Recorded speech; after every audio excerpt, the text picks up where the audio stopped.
Welcome back to my channel. So today we're gonna be painting Italian cookies. I went to Venero's yesterday. I was painting the New York cheesecake and also a cannoli. I had my first cannoli ever. It was phenomenal. But yeah, I met the owners and they were so sweet. It was Robert and Frankie and they were like the sweetest guys ever. It was like a dad and son. Frankie wrote me a little note when I left and he was like, oh, I have a box of treats for you. And so you guys, he stocked me up. I was walking home so it kind of got really messy, but everything looks phenomenal. Kind of melted. It's really hot in New York City, but I'm going to be choosing a few pieces to teach you guys how to paint. This cake looking thing got smushed.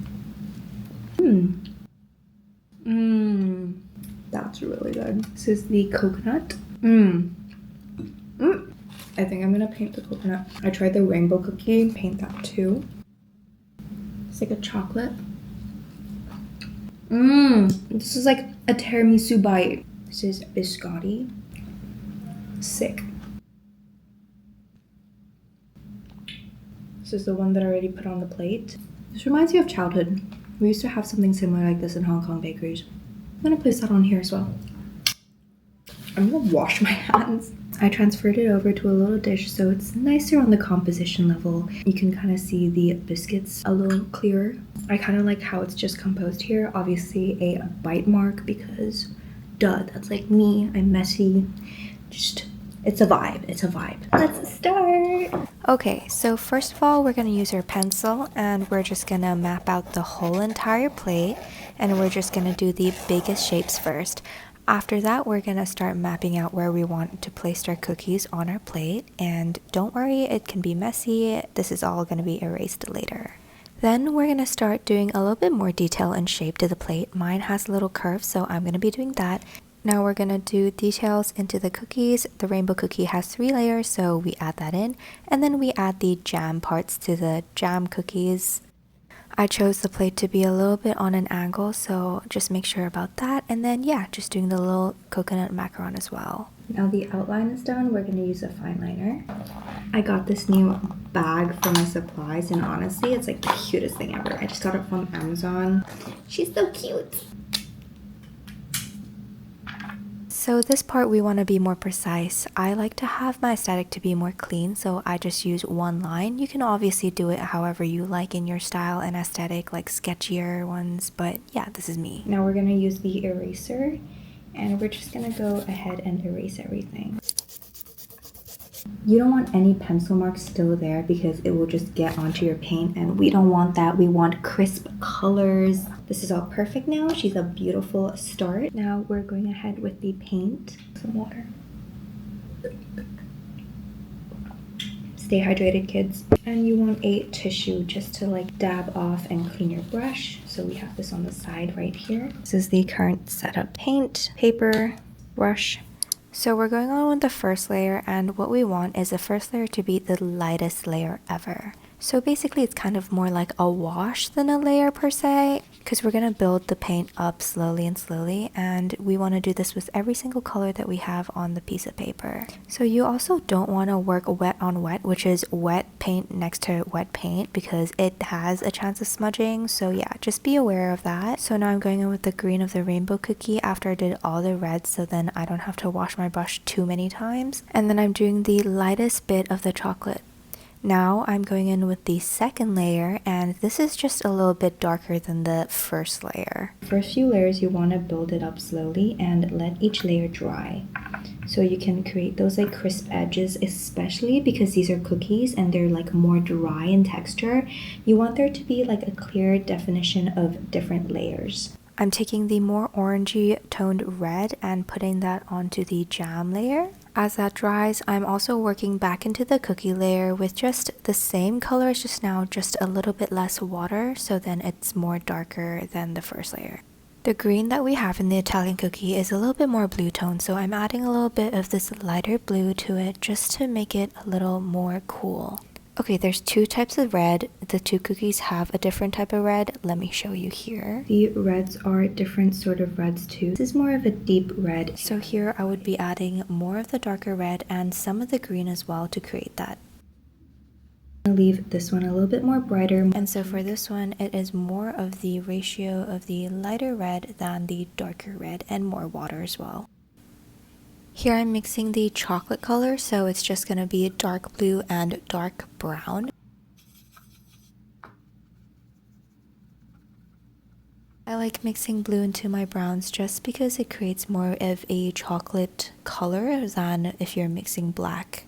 I'm just using the same brown to do all the chocolatey parts of the other cookies. As we were doing that, we were letting the other layer dry, so now we can go back into our cookies. Make sure you're doing the same color for both the jam cookies because they're the same thing. And then just going into the macaron and darkening the chocolate. So this is going to be the shadow, and this is more of a cooler tone, so we want to add a little bit of blue in there and just go behind all the other cookies. Slowly build it up again, closer to the cookie would be darker. And remember to let each layer dry again, guys. This applies to everything. I like to add green into my red for the darkest bits just because it makes it a beautiful color when you add the complementary colors. It, instead of darkening it in a gray way, it just intensifies the color.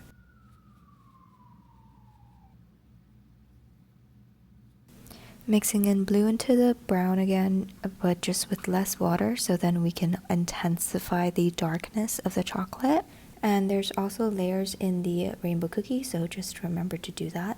We're just intensifying each layer by each layer with less water with each layer. My plate has some details, so I'm just doing that. It depends on which plate that you're using, but this is just ochre and a little bit of blue. I like this plate because it gives like such an antique looking vibe. And then I'm just going in with more of the brown into the cookies and the shadows behind the cookies. See, if we didn't let the layer before this dry, we wouldn't be able to do the texture like we're doing now.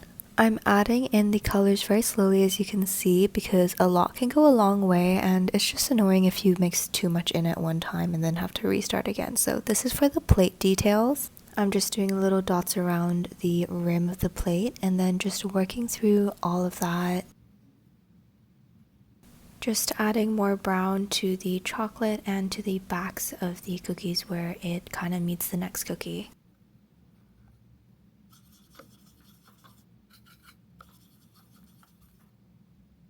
I decided that I wanted more depth in my cookies, so I just added a little bit of the darker color that we were just using for the shadows and a little bit more brown, so then it's more of the toasted looking vibe. And here we want a little bit more of water on our brush so it doesn't get too intense and we can glaze over the colors really nicely. So it's just adding a little bit more saturation and color. Here I'm doing the same thing, just with red. Going in with the swirlies of my plates, I find these to be super fun and yeah, just add a lot of personality to the whole piece. A tip that I have is that when you're working on something else, you can wait for the other thing to dry. So as we were working on the plate, we let the glaze dry. So now we can work on the darkest of the darks for the jam bits. So we don't have to just like sit there and literally watch paint dry because that's not fun. So now I'm just going into the same bits of the Italian cookie and just adding a little bit more depth before we do the rest. Now we're gonna do the darkest of the darks.